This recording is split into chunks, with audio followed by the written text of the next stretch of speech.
And welcome, folks. This is the Monday Muse, episode 1. I'm your host, Michael Dolce. Some of you know me as the host of the podcast Secrets of the Sire. If you're coming at me from the YouTube channel or my Patreon page, you know Secrets of the Sire. We talk comics, movies, TV, pop culture.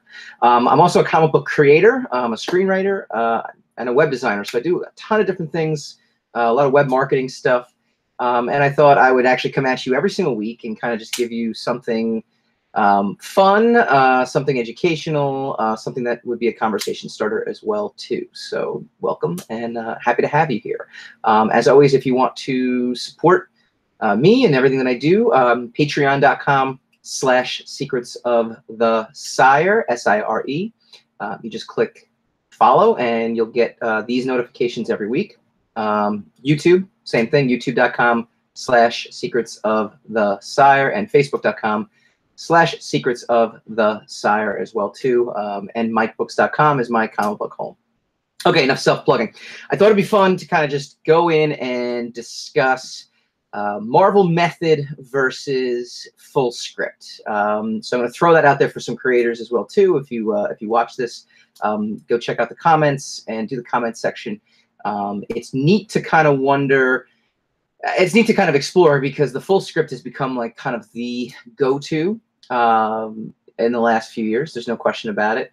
I do more full script writing than I do Marvel style. When I first did The Sire, I did Marvel style. Artist Dan Leister, I would send him paragraphs. Each page was kind of a paragraph, because when I do comics, I actually, it's funny, when I do plays or screenplays, and I've had a couple plays produced, and you know, when I do, you know, screenwriting, which again, you know, full disclosure, nothing produced, but definitely done some stuff on spec, and working with some production companies right now. I'm working with DB Goldline in New York City, which is great, and among, you know, a few others that hopefully I can talk about more in the next few months. I actually think about it from a dialogue point of view. Like I plot scenes out from a dialogue point of view. You know, what's the most interesting conversation? What's the character saying? What's this point? You know, usually when I'm inspired, it's because I'll have this like thought in my head of what a character will say to another character, and it just kind of gets it going. And screenwriting isn't as much a description writing style. It's really character centric. You know, unless you're writing like an action movie, of course, obviously, but you know, again, you know, it's big budget stuff. Marvel style in the comics works for me because I like to think visually, and I like to see what the artist is actually going to come back with. Some of my favorite, you know, lines. Right now, I'm writing The Mainstream for Zenescope, and seeing what Tony Moy, the artist, kind of comes back with an expression. You know, this week's guest on Secrets of the Sire is Jose Holder.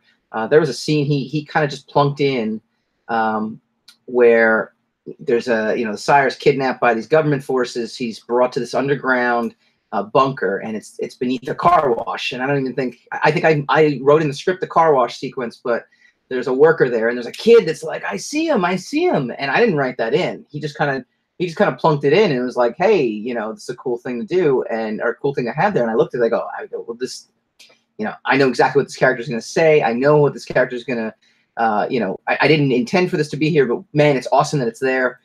So in a lot of ways, I end up doing the, you know, the dialogue after the fact. With mainstream artist Tony Moy, same thing. You know, he'll come in with these expressions, and he'll come in with these scenes, and you know, even though just the way he lays it out, you know, visually I'm thinking one thing, and then to see the artist actually kind of come out and do something different was a cool experiment. And so by doing this, I'm kind of like, all right, this is, you know, this is neat. Now, Tony, though, wants to work off of placeholder dialogue. So he wants, so essentially I'm writing a full script without actually writing a full script, because, you know, it's funny. We had a conversation right before issue 4, you know, and he read the script, and he's like, Mike, none of this makes sense. You know, we've never introduced the Anti-Dex's family. We don't know anything about it yet. Here he's talking about this as if this is, you know. And I go, no, go read issue 3. It's all in there. Go read issue 2. Like we did it at the beginning. You know, but obviously we do these things in advance. He's checking for art, and then he's working on the next issue. So he doesn't actually get to read it fully, you know, in its finished form until it usually comes out. And usually I'm busy, or I'll send him a PDF, but that doesn't mean he's going to take a look at it, you know, right away.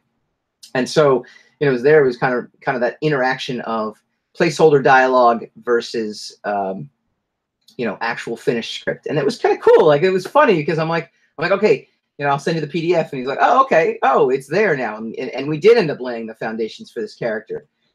So, but again, the script is placeholder. Now, at my time at Image, when I did stuff co-writing Descendant with Marcus Perry, we actually tried to do Marvel style at first, and then do the dialogue after. But even that was actually frustrating because, you know, they had a process. Jim Valentino, my editor at the time, Chris Simon, you know, it was very like, look, the most important thing is getting these books out. So we can't really sit there and edit it, you know, continually and continuously. And that's something that, you know, was tough, because I do like to edit it afterwards. I do like to kind of go in and find, you know, what's the best line of dialogue for this, you know, expression and this scene, and the way he kind of lays it out, and the way he kind of goes. So it becomes tricky. It becomes tricky. So anyway, that's what I like to do. You know, again, I prefer kind of, you know, I'll put placeholder dialogue, but I'll do full scripts these days because that's what artists seem to want. It also helps too, because again, I'm thinking visually, I'm thinking pacing wise, I'm thinking like, you know, there's always one or two really big moments in a comic, you know, where you really have to guide the reader to a stopping point where it's like, ooh, dramatic line, or ooh, dramatic whatever. But I want to throw it out there to all aspiring and professional writers. You know, what do you prefer? Do you prefer in comics just doing a Marvel style script where you're giving a page, you know, each page is essentially a few sentences or a paragraph per page, and then going in doing the dialogue after? Or do you prefer doing full, you know, and there's nothing wrong with that either. That's the Bendis style, as I like to call it, you know, really kind of honing it and lording over it. So I hope you guys enjoyed this. This is a little Monday Muse. Again, if you do want to support the Patreon page, go to patreon.com/secrets of the Sire, SIRE. Same thing with YouTube /Secrets of the Sire, Facebook.com/Secrets of the Sire. Go check out the Secrets of the Sire website. Every Wednesday, 8 p.m. Eastern, we do a podcast. It's free. It's streaming on talkradio.nyc, which is a live radio show.